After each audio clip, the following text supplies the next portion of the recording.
자, 조국 대표의 발언력이 여전한지 민주당 박상익 의원 말처럼 떨어졌는지 잘 모르겠습니다만 어제 전당대회에서만큼은 득표율이 98.6%로 새 당대표에 당선이 됐습니다.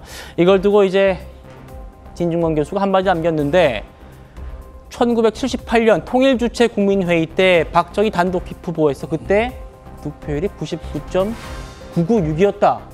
그런데 40년 넘어서 조국혁신당에서 이런 일이 나왔다. 조국혁신당은 선거만 하면 90% 넘느냐 이런 얘기까지 지금 만장일치 선거 논란도 불거지고 있고요. 어떻게 보십니까?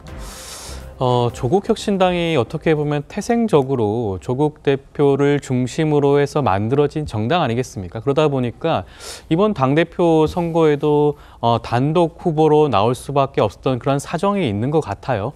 그런 부분들이 어떻게 보면 조국혁신당의 일종의 한계가 아닌가라는 생각이 듭니다. 그러다 보니 민주주의 사회에서는 흔치 않은 득표율을 보였고 여기에 대해서 비판하는 그런 일각의 우려도 있을 수가 있다고 보여지는 것이고요. 그렇다고 한다면 적어도 이번 당대표 선거만이라도 복수의 후보가 나와서 경쟁하는 모습을 보였으면 좋았는데 그러한 모습을 보여주지 못했다는 점에서 굉장히 아쉽다는 말씀이 들고요. 저는 이것은 조국 대표가 지난번 사면 복권 이후에 어떻게 보면 정치적인 휴지기를 가졌어야 함에도 불구하고 그러한 모습을 보여주지 못하지 않았습니까? 그 연장선에서 이러한 결과가 나온 게 아닌가라는 측면에서 매우 아쉬운 부분이 아닌가라는 생각이 또 듭니다. 그리고 앞서 조국 대표와 장동혁 대표의 토론에 대해서 좀 말씀을 드리면 이 토론 자체는 어떻게 보면 한동훈 전 대표가 전직 법무부 장관들과 토론을 하자고 먼저 제안했던 부분 아니겠습니까?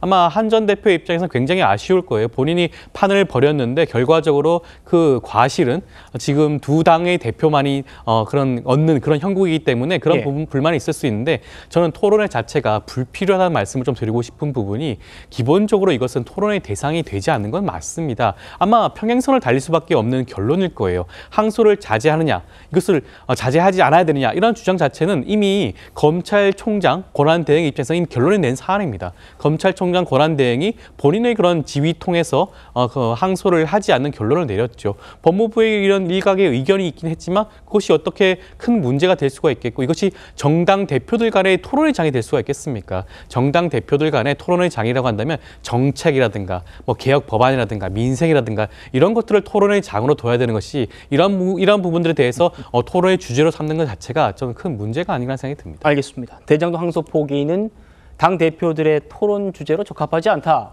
이게 정청래 대표의 또 입장이기도 합니다.